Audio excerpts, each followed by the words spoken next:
Good afternoon, everybody. Welcome to the Washington Institute for Near East Policy. I'm Dr. Matthew Levitt, and I have the pleasure of directing the Reinhard program on counterterrorism and intelligence here at the Institute. This is the latest in our counterterrorism lecture series, and it is a real pleasure to welcome a friend, Ambassador Nathan Sales, who is the Ambassador at Large and Coordinator for Counterterrorism at the State Department. Nathan is a lot of things. He's a tenured law professor. He previously served as Deputy Assistant Secretary for Policy at the Department of Homeland Security, where he led efforts to strengthen and expand the Visa Waiver Program, among other initiatives. He worked in counterterrorism policy at the Justice Department's Office of Legal Policy. He's been traveling the world recently on a whole host of issues, and we are thrilled that he was able to almost literally shoehorn this lecture in here at the Washington Institute. In fact, the schedule is so crazy that we're going to end today's event a little bit early at 1:30 to accommodate his schedule for a variety of other obligations that have been thrust upon him. And that just makes us appreciate him taking the time to be here, all the more to talk about Tehran's international targets, assessing Iranian terrorist sponsorship. So with no further ado, Ambassador Sales, the podium is yours, and then we will follow with a moderated Q&A.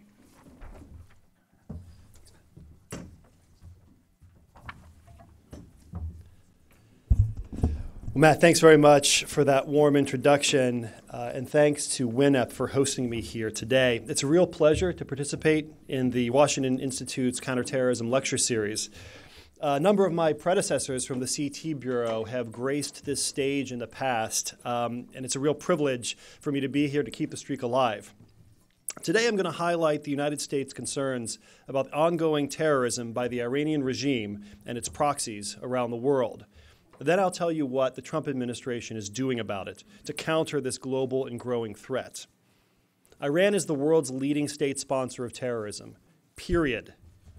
It has held that dubious distinction for many years now and shows no sign of relinquishing the title. To the contrary, the regime in Tehran continues to provide hundreds of millions of dollars every year to terrorists across the world. It does this despite ongoing economic turmoil that's impoverishing its people. The beneficiaries of this misbegotten largesse range from Hezbollah in Lebanon, to Hamas in Gaza, to violent rejectionist groups in the West Bank, to the Houthis in Yemen, and to hostile militias in Iraq and Syria. Let me give you some numbers. This may sound hard to believe, but Iran provides Hezbollah alone some $700 million a year. It gives another $100 million to various Palestinian terrorist groups. And when you throw in the money provided to other terrorists, the total bill comes close to $1 billion. Let's pause to consider that because it bears repeating. The Iranian regime spends nearly $1 billion a year just to support terrorism. I'd be tempted to make a Dr. Evil reference if the stakes weren't so high. And who ultimately pays the price of this support? The Iranian people do. The resources Iran uses to fund its global terrorist campaign come directly out of the pockets of ordinary Iranians. The regime robs its own citizens to pay its proxies abroad. Tehran's priorities are clear. It doesn't seek to boost economic growth at home. It doesn't seek to boost Iranian living standards. It doesn't seek to reduce Iran's growing unemployment. What the regime prioritizes, despite the country's increasing economic distress, is buying guns and bombs for foreign terrorists. Tragically, this vast waste of the Iranian people's assets has resulted in bloodshed and instability across the globe. Let's count the ways. In Syria, Tehran has given massive military and financial assistance to the Assad regime, ensuring its survival and, not coincidentally, giving Tehran access to other parts of the Levant. Iran has built and backed new militia forces in Syria and Iraq. This cadre of battle-hardened fighters can serve as a loyal expeditionary force for the Iranian regime. We've seen firsthand in recent months how dangerous these proxies can be. 2 months ago, Iranian-linked militias in Iraq launched rockets at our embassy in Baghdad and our consulate in Basra. Fortunately, no one was killed in these attacks, but the attacks can leave no doubt about the regime's support for violence. Iran is working constantly to undermine its neighbors in the Gulf. In Bahrain, Tehran has developed a close partnership with the Al-Ashtar Brigades, an organization working to overthrow the Bahraini government. Iran provides Al-Ashtar with training, funding, and weapons, enabling the group's terrorist attacks. Farther afield, Iran sponsors terror through an elaborate network of allies, proxies, and cutouts. Tehran is the chief patron of Lebanese Hezbollah, one of the world's most capable and worrisome terrorist groups. Thanks to Iran's backing, Hezbollah has built a fearsome arsenal. The group now has more than 100,000 rockets in Lebanon, a massive and destabilizing buildup. Easy to do when you're getting $700 million a year. Indifferent to the people it purports to defend, Hezbollah hides its missile factories and population centers, effectively using innocent civilians as human shields. And while Hezbollah likes to tout its political role and social services in Lebanon, that's an ill-fitting fig leaf for its true and more nefarious agenda. Let's be clear. Hezbollah is not an NGO. It's not just another political party. What Hezbollah is a terrorist group with a bloody record of perpetrating violence and destruction in Lebanon and Syria, throughout the Middle East, and around the world. Hezbollah's ambitions and global reach rival those of al-Qaeda and ISIS. In recent years, Hezbollah operatives have been caught preparing attacks as far afield as Azerbaijan, Bolivia, Cyprus, Egypt, Peru, and Thailand. Hezbollah weapons caches have been discovered in the Gulf, in Europe, in Asia, and in Africa. In 2012, Hezbollah bombed a bus in Bulgaria, killing 5 Israeli tourists and 1 Bulgarian citizen. Iran isn't content merely to fund proxies like Hezbollah. The regime itself engages in terrorism around the world. Just last month, an Iranian operative was arrested for planning assassinations in Denmark. This summer, authorities in Germany, Belgium, and France collaborated to thwart a plot to bomb a political rally near Paris. They arrested several Iranian operatives, including an Iranian spy operating under diplomatic cover in Austria. Now, ordinarily, the arrest of a diplomat, a purported diplomat, for planning a terrorist attack would be unprecedented. For Iran, it's business as usual. These plots were particularly brazen in their indifference to civilian casualties, in their abuse of diplomatic status, and in their general shamelessness. But they're just the tip of the iceberg. For Iran has a long and sordid history of backing terrorism, even in the heart of Europe. In January, German authorities discovered and investigated 10 suspected IRGC Quds Force operatives. In March, Albania arrested 2 Iranian operatives for terrorist plotting. Several years ago, Germany arrested and then subsequently convicted a Quds Force operative who was surveilling the head of a German-Israeli group and his associates. In 2012, Turkish authorities disrupted a plot by 4 Quds Force operatives to attack Israeli targets in Turkey. Iran was responsible for not 1 but 2 separate plots in Cyprus, the first in 2012 and then again in 2015. Iran is actively plotting terrorism in Europe, but it plots in lots of places too.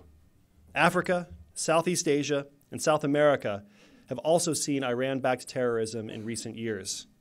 In 2013, 3 Iranian operatives were arrested in Nigeria for planning attacks against U.S. and Israeli tourist sites and organizations. The previous year, 2 Quds Force operatives were arrested in Kenya for plotting attacks against Western interests, and some 33 pounds of explosives were found in their possession. In South America, a senior Iranian diplomat, does that sound familiar, was found to be planning an attack near the Israeli embassy in Uruguay. And in Asia, since 2011, Iranian operatives have been implicated in plots and attacks in Nepal, India, and Pakistan. Here at home, we're very far from being immune to this plotting. In 2011, the Quds Force allegedly was involved in a plan to assassinate the Saudi ambassador to the United States just down the street at a restaurant in Georgetown. And just this past August, the FBI arrested 2 people for allegedly surveilling Baha'i and Jewish facilities in the United States. They're also suspected of collecting information about Americans who belong to an Iranian opposition group. All in all, an extraordinary compendium of evil. This is not the behavior of a normal government. This is the behavior of a lawless regime that uses terrorism as a basic tool of statecraft. We cannot let this threat go unanswered. And so the Trump administration is responding. We're going after Iranian support for terrorism in a variety of ways to get at the people and the organizations that Iran uses to spread terror. Last week, the United States reimposed a range of sanctions on Iran that had been lifted with the signing of the flawed nuclear deal, as well as new sanctions on additional Iranian entities. Our actions included sanctions against Iran's energy and shipping sectors, as well as the Iranian central bank. These new designations ramp up already intense pressure that is designed to force Iran to act like a normal country. And I can assure you that until Iran changes its ways, more pressure is coming. And we will sustain that pressure until Iranian leaders choose to cease their destructive and deadly behavior. This campaign has been building for some time. Last year, the administration took a major step forward to hold Iran accountable when the Treasury Department designated the IRGC as a specially designated global terrorist, or SDGT, for its support to terrorism. The State Department likewise has been aggressively sanctioning Iran-linked terrorists. In 2018, we designated the Al-Ashtar Brigades in Bahrain, as well as several of its leaders. We also designated Harakat al-Sabarin, an Iran-backed group operating in Gaza. This is just the beginning. We will continue to target Iran's terrorist proxies. They will pay a price for their actions and their partnership with the regime in Tehran. At the same time, the administration is ramping up our efforts against Hezbollah. We're using law enforcement and financial tools to disrupt the group's networks. We are targeting its financial resources and squeezing it out of the international financial system. The U.S. government has designated over 150 individuals and entities tied to that terrorist group. That includes more than 40 in 2018 alone. I'll give you a few examples that illustrate the breadth of Hezbollah's networks. Earlier this year, Treasury sanctioned a number of Hezbollah front companies and facilitators in West Africa. These included fishing, car rentals, food processing, even pig farming. Yes, there's a Hezbollah pig farm in Liberia. We're also using the Rewards for Justice program, or RFJ, to add to the pressure on Hezbollah, offering multi-million-dollar rewards for information leading to the identification or location of key leaders and operatives. Last year, the State Department issued RFJs for two Hezbollah leaders, Talal Hamia and Fuad Shukur. These men have American blood on their hands. These were the first RFJs targeting Hezbollah in more than a decade. Thanks to solid intelligence, good investigative work, and some luck, Iranian terrorist plotting has not so far resulted in the hundreds of casualties that Tehran is clearly trying to orchestrate. But counting on luck is not a winning strategy. We need to do more to change the Iranian regime's calculus and end its support for terrorism. And we know that the United States cannot do this alone, which is why we're pressing our international partners to stand up to Iran-backed terrorism. We also need the private sector to play a responsible role in this effort. I'll be blunt. If you're doing business with Iran, you're funding terrorism. The IRGC has penetrated nearly every sector of the Iranian economy. By enriching the IRGC, companies are, even if inadvertently, enabling Tehran's terrorist agenda. This has to stop. All of us can do more. All of us must do more. Therefore, today, I am announcing several significant new measures that the Trump administration is taking to constrain Iran and its proxies. To begin with, and this will not be a surprise, the State Department has completed its mandatory 5-year review of Hezbollah, and we have once again determined that the group must and will remain on our list of designated foreign terrorist organizations. That means all of Hezbollah. We reject the false distinction between Hezbollah's terrorist wing and a purportedly peaceful political wing. Hezbollah is one organization. It is a terrorist organization, root and branch.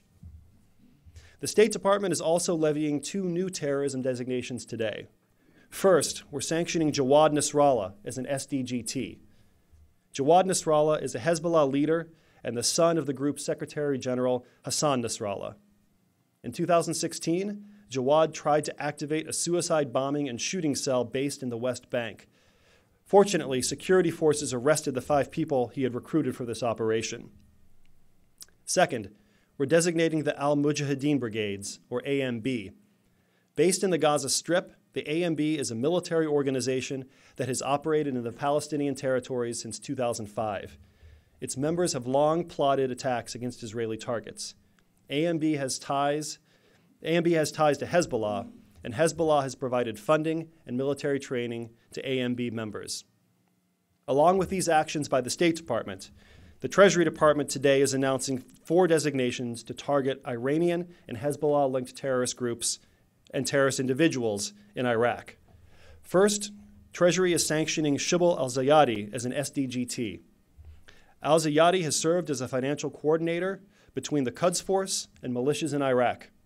He's also facilitated Iraqi investments on behalf of Qasem Soleimani, commander of the Quds Force. Al-Zayadi has helped smuggle oil for Iran and has sent Iraqi fighters to Syria, allegedly at the request of the Quds Force. In addition, Treasury is designating Yusuf Hashim. Hashim oversees all Hezbollah-related operations in Iraq and is in charge of protecting Hezbollah's interests in that country. Third, Treasury is also designating Mohammed Farhat. Farhat has advised militias in Iraq on behalf of Hezbollah. He was also tasked with collecting security and intelligence information in Iraq for senior Hezbollah and Iranian leadership. Lastly, Treasury is designating Adnan Katharani.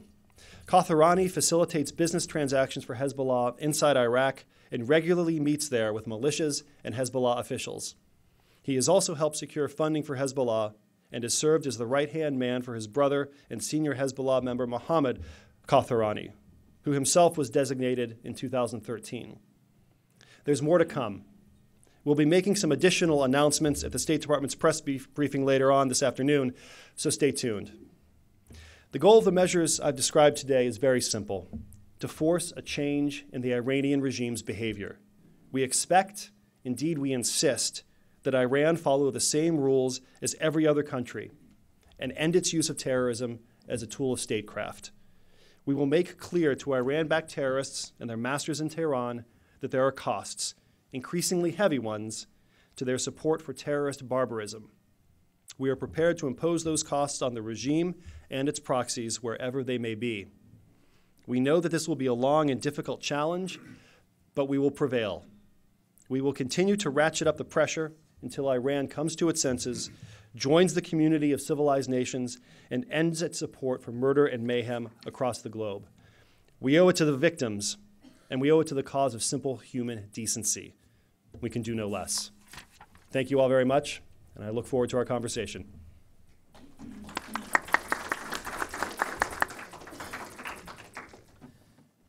Nathan, thank you very, very much for that very broad, encompassing address.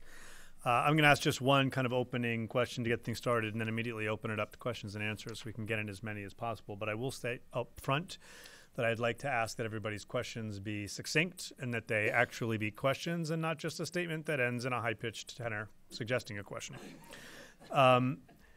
Nathan, you know, in your position at the State Department, you're not 1811s, you're not law enforcement or intelligence. You're spearheading our diplomatic efforts regarding counterterrorism.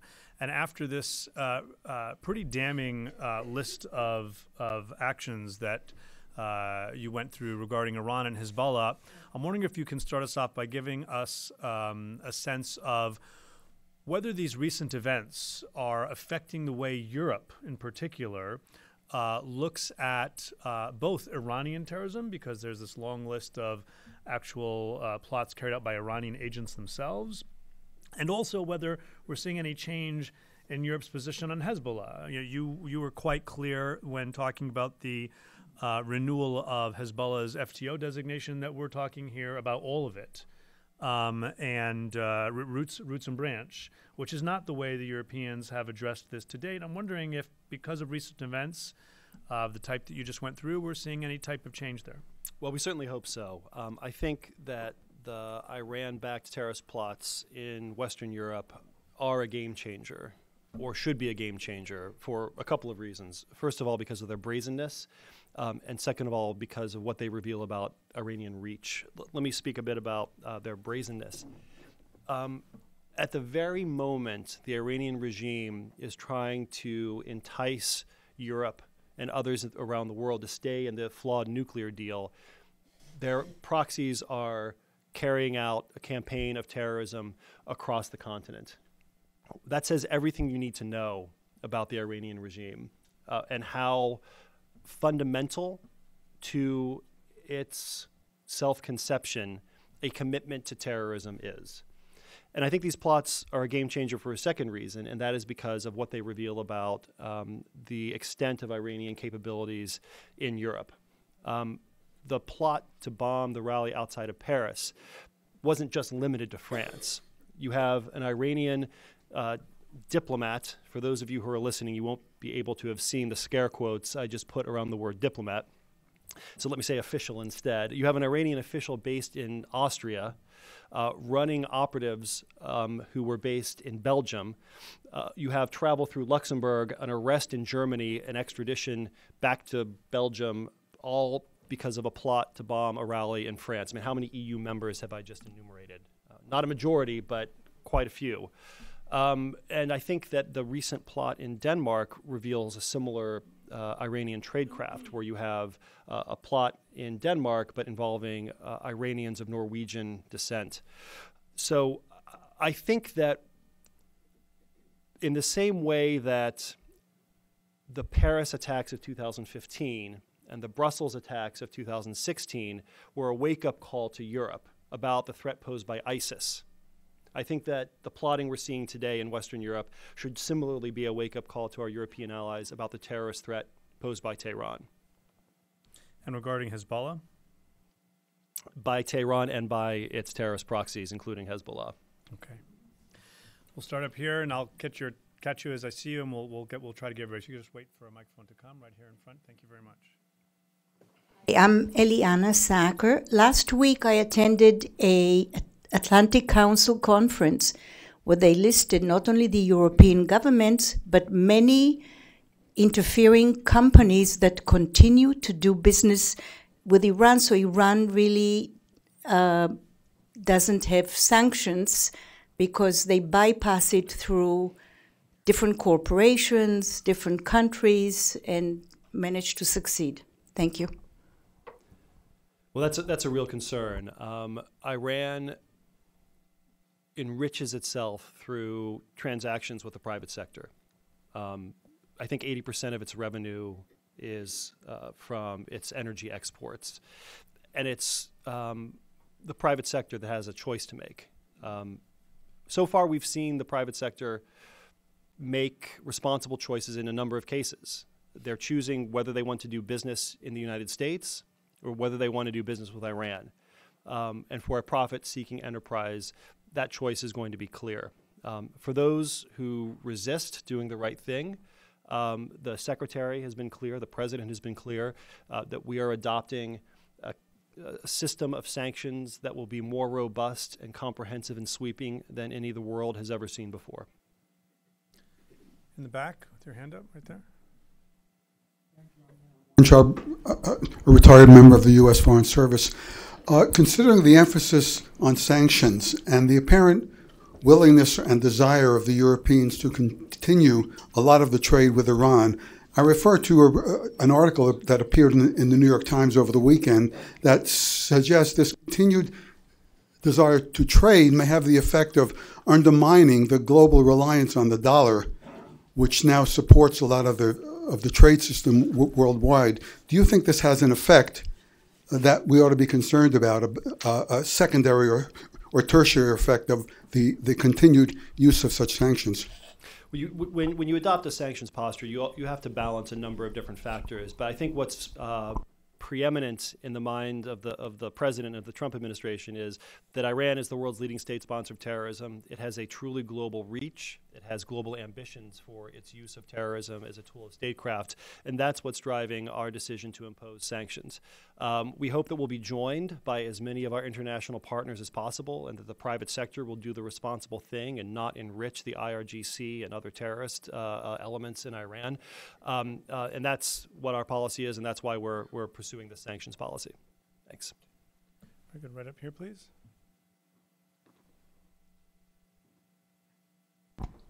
Ladan Boruman from the Abdurrahman Boruman Center for Human Rights in Iran. I have two questions for you. Along with the terrorist attacks and networks, there is a propaganda war ongoing as well.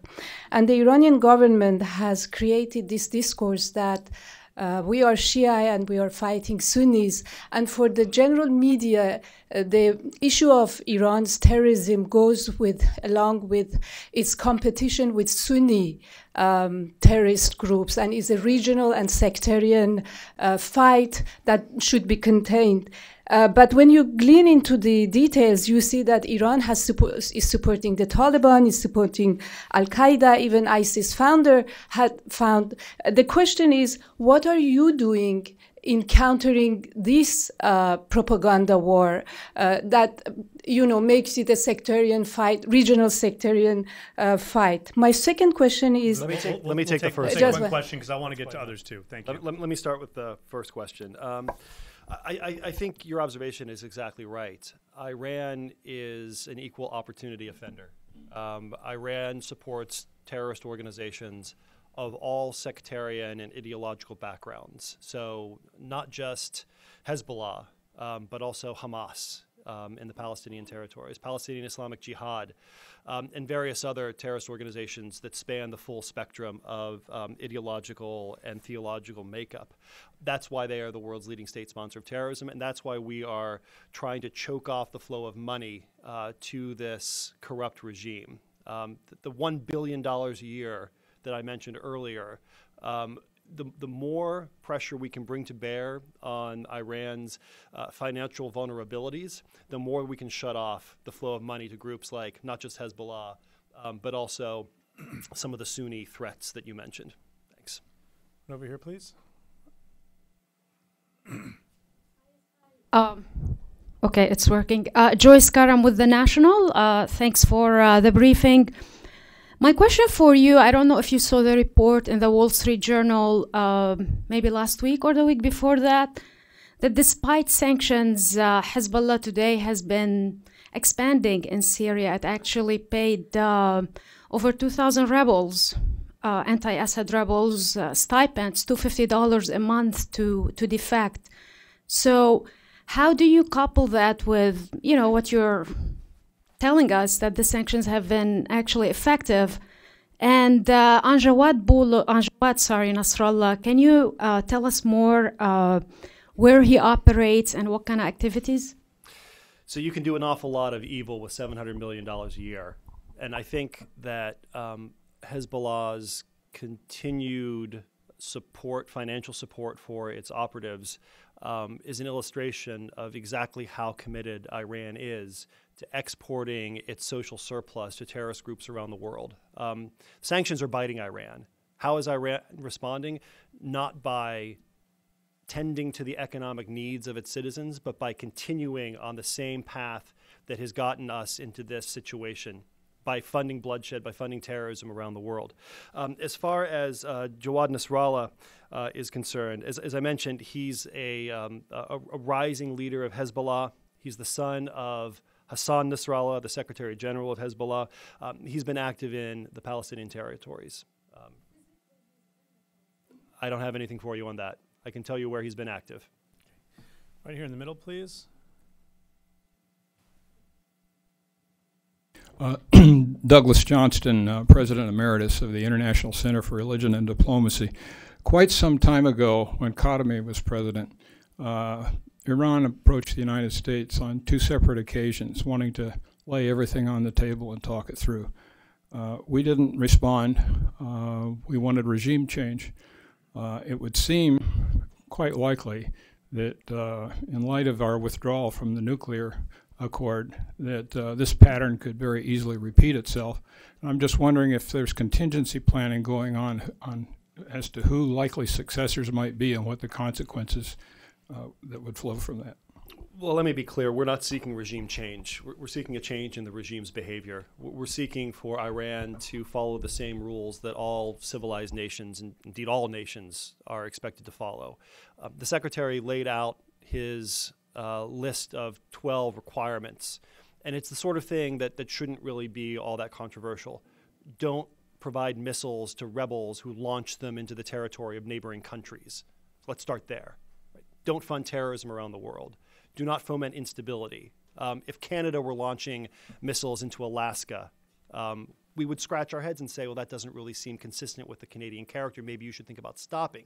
Iran doesn't get a pass just because it happens to be Iran. Our expectations for them are the same. But to be clear, it's the behavior we're trying to change and nothing else. Over here, Stanley. Stanley Kober.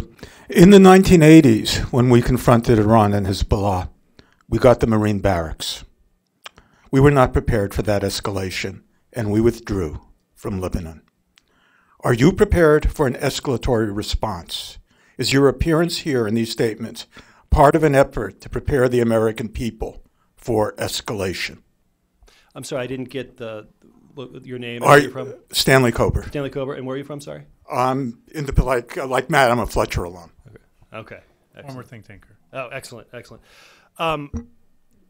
We're not thinking 5 moves down the road towards another Marine Corps barracks bombing. I can tell you what we're trying to do today. And what we're trying to do today is cut off the flow of money so that we can prevent future attacks like we saw in Lebanon in 1983 and like we've seen perpetrated by Iran-backed terrorists ever since then. Right here in the middle, please. The gray sweater right here in the middle aisle, center aisle. Let's pass it down. There we go. Thank you. Ken Meyercord. How much have the Arab Gulf states provided in financing to rebel groups in Syria? Not prepared to answer that question. Okay. Why not? I guess because it's not the topic of today, and he didn't have that kind of detail. We're talking about Iranian financing of rebel groups, of militant groups in Syria who are fighting the rebel groups in Syria. Right. And you quoted $1 billion a year. I think it'd be interesting to know how much the Arab Gulf states are contributing. Some of it to groups that probably could be considered our enemies. Yeah, but probably would be interesting to know. Haneen in the back. All right, thank you very much for your comments. I have a question about Hezbollah's dynamics within Lebanon. In the last parliamentary elections, Hezbollah actually won 13 MPs, but the majority, Hezbollah via their allies, today they have the majority, which is 75 MPs. So today, for the first time, Hezbollah democratically has won Lebanon.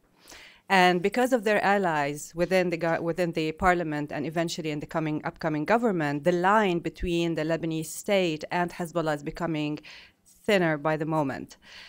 In terms of sanctions, does that mean that the Lebanese state might be considered as part of Hezbollah's operations? Is this line going to go completely, or is there still a difference between the state institutions in Lebanon and Hezbollah as a terrorist organization? Well, thanks for the question. Our policy is clear along 2 different axes. First of all, Hezbollah is a terrorist organization, full stop. We do not distinguish between an imaginary peaceful side and a real terroristic and military side. It is terroristic throughout. Hezbollah itself understands itself in those terms, and we see no reason to doubt them.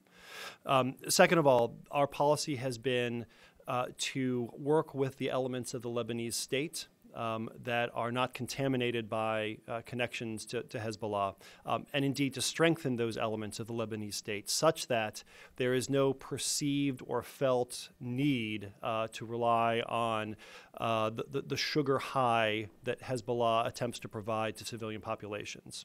Thank you. Mike Kraft here in the middle, please. Thanks very much. I'm Mike Kraft. I'm a alumni of the old Counterterrorism Office, SCT. And I have a sanctions-related question. One of the pressure points we tried to apply in, quote, the old days was on maintenance of Iran's 747s and other long-range planes. Lufthansa and some others were cheating and providing some maintenance, and spare parts were obtained on the black market. What is the status of that? I know some people in the aviation industry argued against it because of safety reasons, but are we still trying to apply the pressure points, and are we having any success in choking off spare parts for some of their equipment? Well, let me just say that there's no sector of the Iranian economy that is exempt from our sanctions, whether it's energy, whether it's commercial aviation. We intend to bring to bear the full weight of the American economy and use the tools available to us to choke off Iran's connectivity to the international financial system and other sources of economic growth. If I may, can you speak to the relative concern that we have or don't have about what appears to be increased Iranian and Hezbollah activities here in the United States? Several of the things you mentioned, recent surveillance of Iranian dissidents here in the United States. There were the arrests in New York of 2 individuals, one from New York, one from Michigan, for doing operational activities on behalf of Hezbollah, mostly abroad, but surveilling a U.S. military installation here as well, other things in Thailand and in Panama. To what extent are we seeing a rise, and to what extent do you have increased concern about their activities here in the homeland? Well, we are concerned because it shows the global reach of Hezbollah in particular, but Iran-backed terrorism more broadly. And it's not just here in the United States. We're concerned about Hezbollah capabilities elsewhere in our hemisphere. Just a couple of weeks ago, authorities in Brazil announced the arrest of a Hezbollah financier, facilitator, Barakat. He is suspected of having funneled money back home to Lebanon and elsewhere where Hezbollah is active. I think, the global reach of this terrorist threat speaks to the need for a global response to this terrorist threat. And we are working unilaterally where we can to prosecute in the case of Hezbollah terrorists who are present here in the United States, but we also need our international partners to step up. We're seeing some encouraging signs that Iran's increasingly brazen support for terrorism is getting noticed. Hence, for instance, the arrest of Barakat in the tri-border region of South America. We're also starting to see some encouraging signs from our European allies. The French government responded to the plot to bomb the rally outside of Paris by expelling diplomats, seizing assets, downgrading the representation of the French representative in Tehran from ambassador to chargé d'affaires. And there's a number of other steps that we hope that Europe will take in concert, because individual isolated action, while praiseworthy and necessary, needs to be backed by collective action by all those concerned.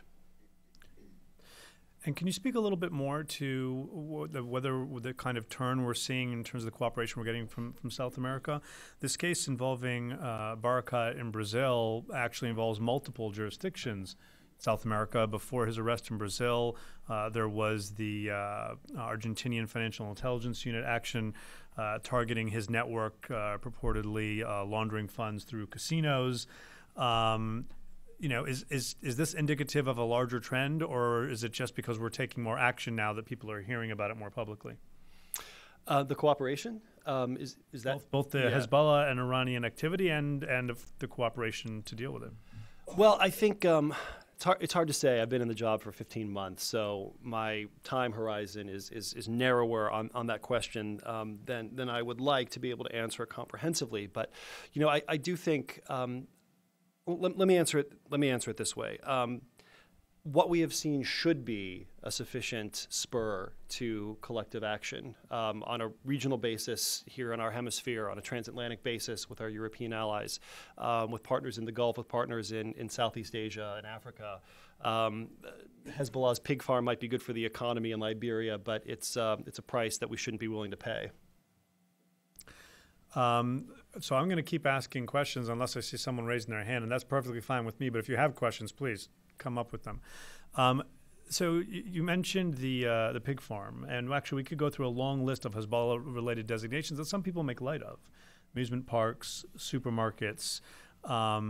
To what extent is this indicative of actual Hezbollah activities around the world? And to what extent is it maybe the activities of someone who has some sympathies for Hezbollah, is just running their own business, but it's not really a Hezbollah enterprise? How do we parse that conversation when people will look at this example, the pig farm that you highlight, and say, seriously? Well, I guess money is fungible. Every dollar that gets routed back to Hezbollah's coffers has the same potential to buy a bomb, to train a terrorist, to buy a ticket for somebody who's going to go on an operation in Burgas, Bulgaria. So it doesn't really matter from the standpoint of consequences whether you are giving that dollar as a committed devotee of the Hezbollah terrorist agenda, or if you just want to give money to Hezbollah because you think, well, you know, somebody's got to fight back against fill in the blank. Money is fungible. Hezbollah is terroristic root and branch. And those two precepts help explain why we draw the line where we do. We do not distinguish between support to Hezbollah's purportedly peaceful, charitable social services mission. If you give a dollar to a Hezbollah hospital, a Hezbollah daycare, money is fungible, and that frees up resources. You are freeing up resources that group will use to carry out terrorist attacks. Barbara, right up front. Someone can bring a mic up front, please.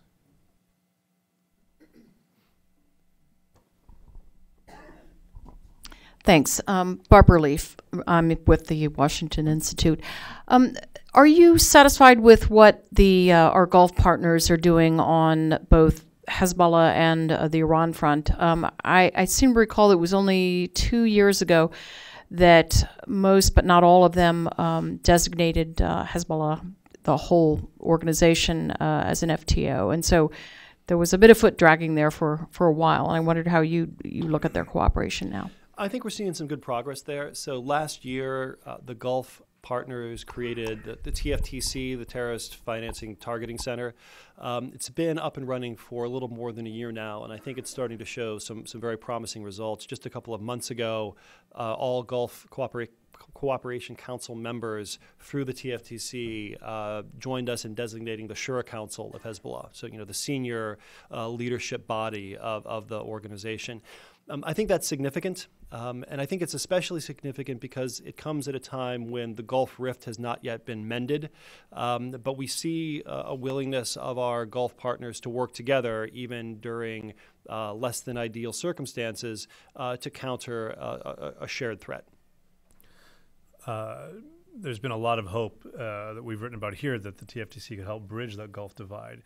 But I think it is worth noting that when it comes to that action targeting the Shura Council, if memory serves, everybody participated in the Gulf GCC states in the Shura Council portion of it, but there are some other specific Hezbollah-related portions that not all GCC countries signed onto. So we've had some great progress, and there's still some more work to be done. Al-Arabiya, right over here. Al-Arabiya. Just a clarification. State Department just published a designation of the son of Hassan Nasrallah and the Mujahidin Brigade. You mentioned earlier that there will be some more coming in the afternoon, or this is exactly what we should be expecting? There's more. Oh, thank you. There's, all right. But wait, there's more.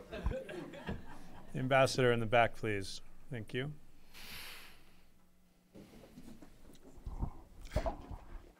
Mark Ginsberg, Counter-Extremism Project. Ambassador, great presentation, and I want to commend you on it. Question, in the State Department's 2017 report on terrorism, it indicated that Iran was providing a core facilitation center for al-Qaeda in Iran. and otherwise supporting al-Qaeda's operation. It seems counterintuitive, of course, to everybody that Iran would be supporting al-Qaeda. And there have been sanctions imposed on certain individuals by the Treasury Department and the Obama administration for facilitating support for al-Qaeda's operation inside Iran. Could you drill down a little bit more about what the State Department meant by core facilitation center? Well, thanks for the question, Mark. I'm going to dodge it and simply say that I think that your question illustrates very vividly a point that was alluded to by a colleague in the second row earlier about Iran's equal opportunity support for terrorists regardless of their sectarian stripe. We are concerned, as we laid out in the 2017 country reports on terrorism, about links between Iran and a full range of terrorist groups, including the facilitation that you mentioned. We'll come back here, right in the middle, please. It's coming around your other side. Thank you. I'll try to ask a less interesting question. Qatar provides funds to Hamas. Should it be designated a state sponsor of terrorism? We've worked very closely with Qatar for many years, but more intensely since the emergence of the Gulf Rift, to get them to up their counterterrorism game. They've got more work to do, but I'm pleased with the results we've seen so far. Working on information sharing on combating terrorist travel, boosting the capability of Qatari authorities to investigate and prosecute terrorism cases, to hold people accountable in courts of law consistent with the rule of law. We're making good progress, and we'd like to see more. Excellent. Yes, in the back, please. Reinhard, retired government. I wondered, we learned that a drone was intercepted over Israel and there was a heavy reprisal as a result of this. And I wondered, is Iran supplying drones of their own manufacture to their proxies, or are they buying them internationally, somehow undercover? Well, we know that Iran has provided weapons and other platforms to proxies around the world. But with particular interest in the Gulf and the broader Middle East. I was in Riyadh a couple of days ago, and as I was driving to the airport, looked out the window and saw Patriot missile batteries. And for a moment, I thought I had been sucked into a time warp and that it was Operation Desert Storm circa 1991. No, it's not.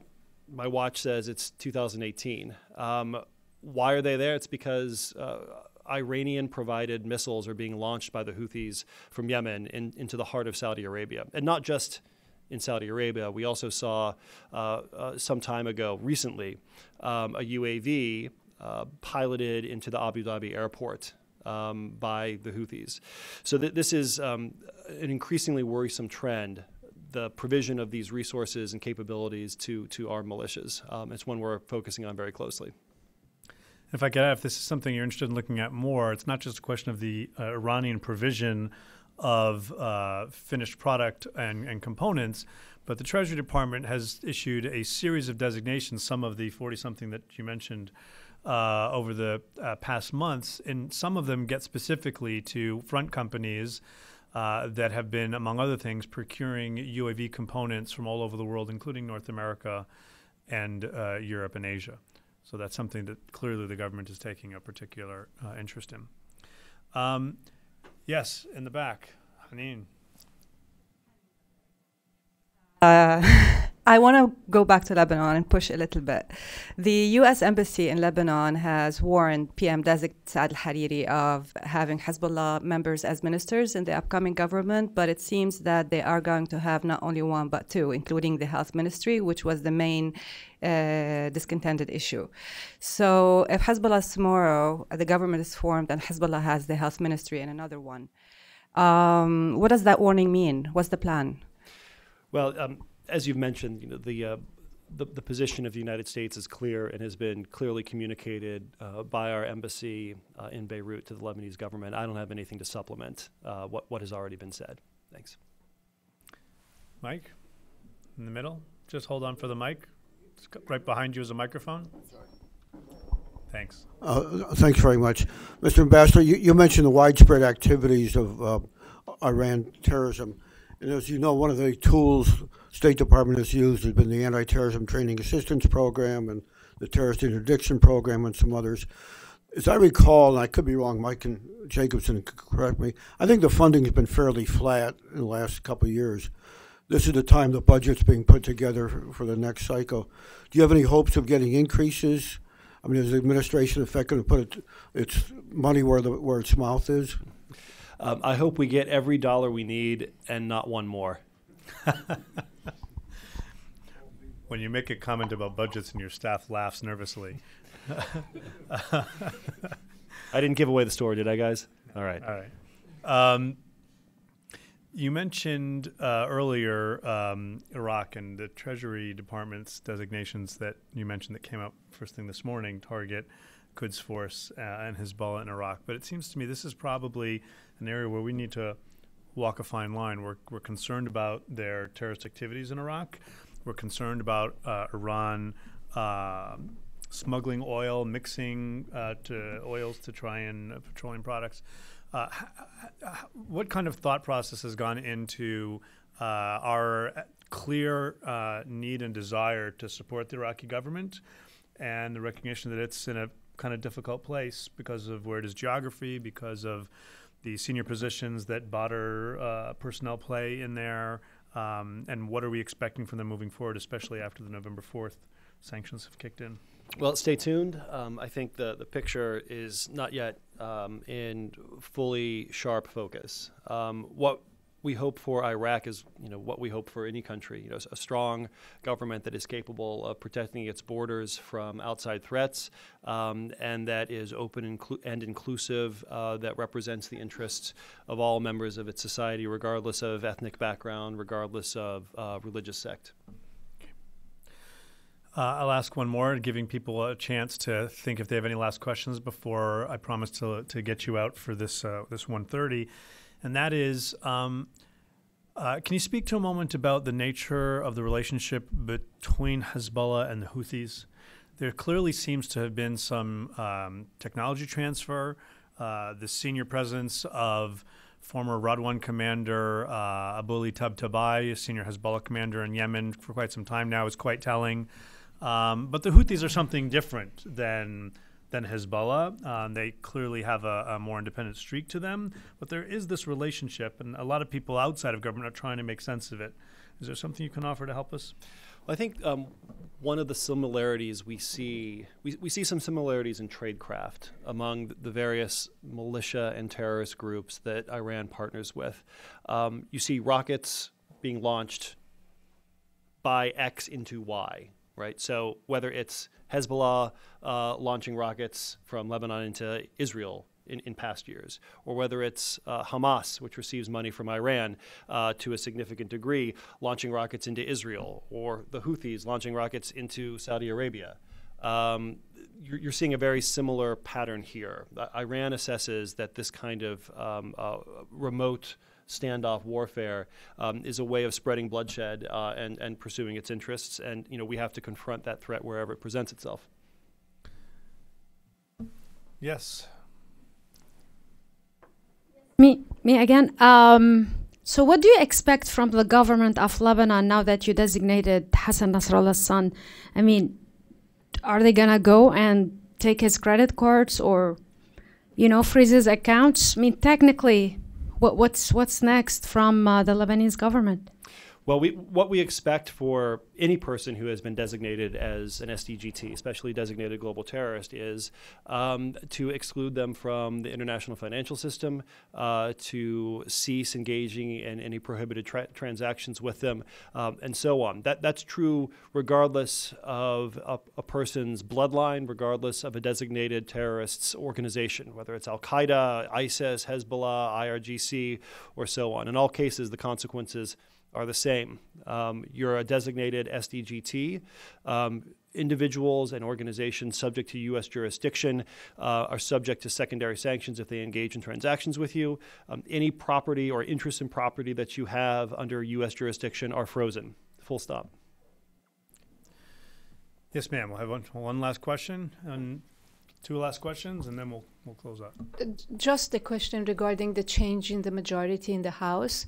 Do you expect any impact on the administration policy towards Iran? I wouldn't presume to speak for how the House of Representatives will address this problem, the problem of Iran-backed terrorism around the world. I can tell you that we have a number of tools at our disposal, sanctions tools and so on, that Congresses over the years have enacted through legislation to give to the executive branch. I don't anticipate that we are going to let up until we see a change in the regime's behavior. In the back left by me, thank you. Eric Schmidt with the New York Times. Ambassador, you mentioned you just got back from Saudi Arabia, and I know on the release that went out from the State Department before your trip, one of the subjects besides dealing with the question of Iran was the larger question of counterterrorism financing. What can you say now about the challenges still ahead and kind of cut off the financing for ISIS as it's obviously its territorial hold is slipping away? What are still the challenges ahead with the finances they have socked away? Well, thanks, Eric, for the sprinkling a bit of ISIS into a conversation that has otherwise been focused on Iran. I don't mean that sarcastically at all. I'm grateful for the question. ISIS is in a much worse place financially now than they were a year ago, certainly 2 years ago, certainly 4 years ago. We've liberated hundreds of thousands of square kilometers of territory. And a lot of those gains, the majority of those gains, have come since January of 2017 when President Trump took office. What that means for ISIS's capabilities is if you no longer have huge population centers, you don't have people to tax. If you no longer have control over huge oil fields, you no longer have assets that you can exploit and sell, whether on the black market or the gray market. But that doesn't mean that ISIS has been neutralized as a threat. It still has fundraising networks around the world, and we attack those networks the way we attack any terrorist organization's fundraising apparatus, by designating facilitators, by choking off the flow of money, and by working with our international partners to take similar steps. Thanks. Ladies and gentlemen, please join me in thanking Ambassador Nathan Sales for taking the time today. Again, we recognize that you are squeezing us in and really appreciate you making that possible. And I want to thank everybody here as well for being flexible and allowing us to end this a little early to accommodate the ambassador's schedule. Thank you all very much. Have a great day.